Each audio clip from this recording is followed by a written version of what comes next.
여러분, 혹시 이런 생각해 보셨어요? 우리가 성경에서 가장 중요하다고 배우는 이야기들, 예를 들면 세상의 창조나 대홍수 같은 사건들이요. 만약 이 이야기들이 성경에만 있는 고유한 이야기가 아니라 사실은 전 세계 고대 신화라는 거대한 그림의 한 조각이라면 어떨까요? 이번 시간에는 바로 그 흥미진진한 가능성을 깊이 파헤쳐보겠습니다. 하나의 종교만 아는 자는 아무 종교도 모르는 것이다. 이 말 참 의미심장하죠? 어떤 것을 제대로 알려면 비교할 대상이 있어야 그 본질을 더 깊이 이해할 수 있다는 뜻일 텐데요. 바로 이 문장이 오늘 우리가 함께 살펴볼 1882년의 책 T.W. 도안의 성경신화가 던지는 핵심적인 아이디어입니다. 자, 그럼 가장 유명하고 가장 근본적인 이야기부터 시작해볼까요? 바로 세상이 어떻게 시작되었고 첫 인간이 어떻게 타락했는지에 대한 이야기입니다. 그런데 정말 놀랍게도 이 이야기의 비밀을 푸는 첫 번째 단서는 성경 바로 그 안에서부터 찾을 수가 있습니다. 창세기를 딱 펼쳐보면 뭔가 좀 이상한 점이 바로 눈에 띄어요. 여기 보시는 것처럼 세상을 만든 순서나 신을 부르는 이름까지 완전히 다른 서로 모순되는 두 개의 창조 이야기가 연달아 나오거든요. 학자들은 이걸 보고 아하, 창세기가 원래 하나가 아니라 여러 다른 기록들을 합쳐서 만들어졌다는 강력한 증거라고 생각합니다. 근데 말이죠. 만약 이 이야기가 성경 안에서만 2번 반복된 게 아니라 고대 세계 전역에서 수십 번이나 반복된 아주 흔한 이야기였다면 어떨까요? 자, 바로 이 지점에서부터 우리의 탐구는 성경이라는 책을 넘어서 훨씬 더 넓은 고대 세계로 확장됩니다.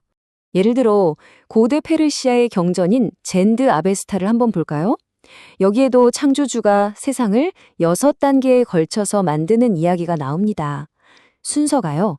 하늘, 물, 땅, 식물, 동물, 그리고 마지막으로 인간. 어때요?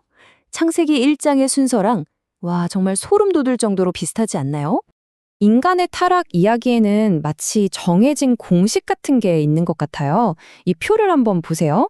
첫째, 금지된 무언가가 있고요. 둘째, 그걸 하라고 유혹하는 존재가 등장하고, 셋째, 결국 그 유혹에 넘어가서 비극적인 결과를 맞이하죠. 이 기본 구조는 히브리 신화뿐만 아니라 페르시아, 심지어 그리스의 판도라 이야기에서도 똑같이 발견됩니다.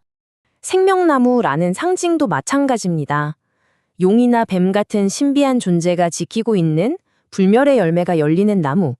이 모티프는 정말 놀랍게도 바빌로니아부터 이집트, 그리스, 힌두교, 심지어 중국 신화에까지 공통적으로 나타나는 아주 보편적인 상징이었어요. 우리가 보통 케루빔 하면 왠지 모르게 통통한 아기 천사를 떠올리잖아요? 하지만 성경에 쓰여질 당시 고대 동양에서 케루빔은 그런 귀여운 존재가 아니었습니다. 인간의 얼굴에 날개 달린 황소나 사자의 몸을 한 아주 무시무시한 수호신이었죠. 신성한 장소를 지키는 신화 속 괴물, 그러니까 다른 신화의 용과 같은 존재였던 셈입니다. 자, 이제 창조 이야기에서 벗어나서 또 다른 거대한 이야기로 넘어가 보겠습니다.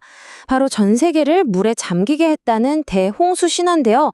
우리에겐 노아의 방주가 너무나 익숙하지만 사실 노아보다 훨씬 이전에 시수투루스라는 인물이 먼저 있었습니다. 성경이 쓰이기 훨씬 더 오래전에 베로수스라는 역사가가 칼드아 지방에 전해 내려오던 홍수 이야기를 기록했는데요. 그 내용이 이렇습니다. 신이 나타나 홍수를 경고하고 거대한 배를 만들어서 가족과 동물들을 태우라고 명령하죠. 홍수가 끝나고는 땅이 말랐는지 보려고 새를 3번이나 날려보내고요. 결국 배는 산에 멈추고 주인공은 제사를 드립니다. 어딘가 굉장히 익숙하죠? 자, 이 두 이야기를 나란히 놓고 보면 이건 정말 놀라울 정도입니다. 주인공이 10번째 지도자라는 점부터 방주를 짓고 동물을 구하고 새를 3번 날려보내는 것까지. 세부사항이 거의 똑같죠. 이건 노아의 이야기가 사실은 훨씬 더 오래된 메소포타미아 신화에 그 뿌리를 두고 있다는 아주 명백한 증거라고 할 수 있습니다. 자, 그럼 성경의 가장 중요한 이야기들이 알고 보니 더 오래된 고대 신화들과 이렇게나 놀랍도록 비슷하다는 사실이 밝혀졌을 때 19세기 사람들은 과연 어떤 충격에 빠졌을까요?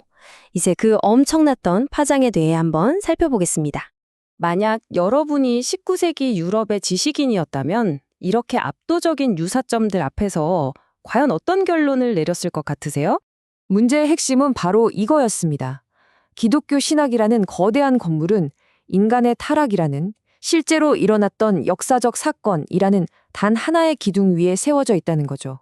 그런데 만약 그 타락 이야기가 역사가 아니라 여러 신화 중 하나에 불과하다면 어떻게 될까요? 원죄, 그리고 인류를 구원한다는 핵심 교리 전체가 뿌리부터 흔들리게 되는 겁니다. 당시의 그 위기감을 이 인용문이 아주 생생하게 보여줍니다. 만약 모세의 역사가 정말 우화에 불과하다면 국가 종교의 전체 구조가 거짓이 된다. 창세기의 모든 글자가 글자 그대로의 사실이어야만 전체 믿음이 유지될 수 있다는 그 절박함이 느껴지시나요? 당시 종교 지도자들은 이 위협이 얼마나 심각한지 정확히 꿰뚫어 보고 있었습니다. 그들에게 이건 타협할 수 있는 문제가 아니었어요.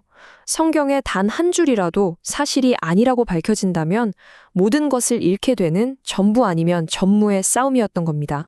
그렇다면 이런 신화 비교는 정말 단순히 기존의 믿음을 무너뜨리기만 하는 걸까요? 어쩌면 그 반대일지도 모릅니다. 우리는 여기서 시대를 초월해서 이야기를 통해 세상의 의미를 찾으려고 했던 우리 인류 모두의 공통된 열망을 발견할 수 있거든요. 결국 이 모든 이야기들은 시작된 강은 저마다 달라도 결국 우리는 누구인가, 이 세상은 어떻게 시작되었는가 하는 하나의 거대한 바다로 흘러드는 것과 같아요. 이 놀라운 유사성을 발견하는 것은 믿음을 허무는 일이 아니라 오히려 의미로 향한 인류의 보편적인 탐구를 확인하면서 우리의 이해를 더 깊고 풍요롭게 만들어줄 수 있는 거죠. 자, 마지막으로 이 도발적인 질문을 여러분께 던지면서 마무리하겠습니다.